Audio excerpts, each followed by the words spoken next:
السلام عليكم ورحمة الله تعالى وبركاته، متابعي القناة الكرام ومحبي كرة القدم. نقدم لكم في هذا الفيديو مواعيد مباريات الجولة 18 من الدوري المصري، والتي ستلعب على مدار 3 أيام، وتبدأ يوم الأربعاء 17 إبريل 2024 بثلاث مباريات. الجونة مع سموحة الساعة 4 بتوقيت القاهرة، 5 بتوقيت السعودية، 3 بتوقيت تونس والجزائر، والساعة 2 بتوقيت المغرب.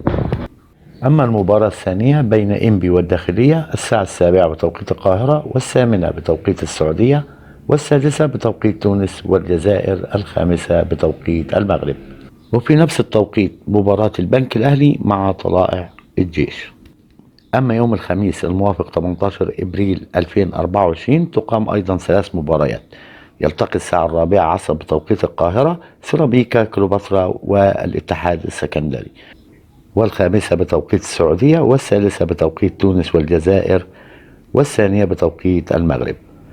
أما مباراة مودرن فيوتشر وفاركو فتقام في تمام الساعة 7 بتوقيت القاهرة، 8 بتوقيت السعودية، 6 بتوقيت تونس والجزائر، 5 بتوقيت المغرب.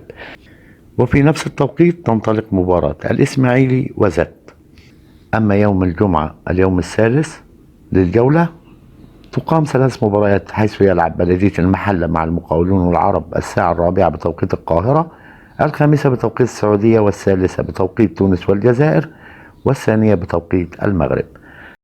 أما مباراة المصري والأهلي والزمالك وبيراميدز فقد تأجلت المباراتين لموعد لم يحدد بعد. تمنياتي للفرق المصرية بالتوفيق. ما تنسوش الاشتراك ليصلكم كل جديد من مواعيد مباريات الكرة العربية والعالمية. شكرا لكم، والسلام عليكم ورحمة الله تعالى وبركاته.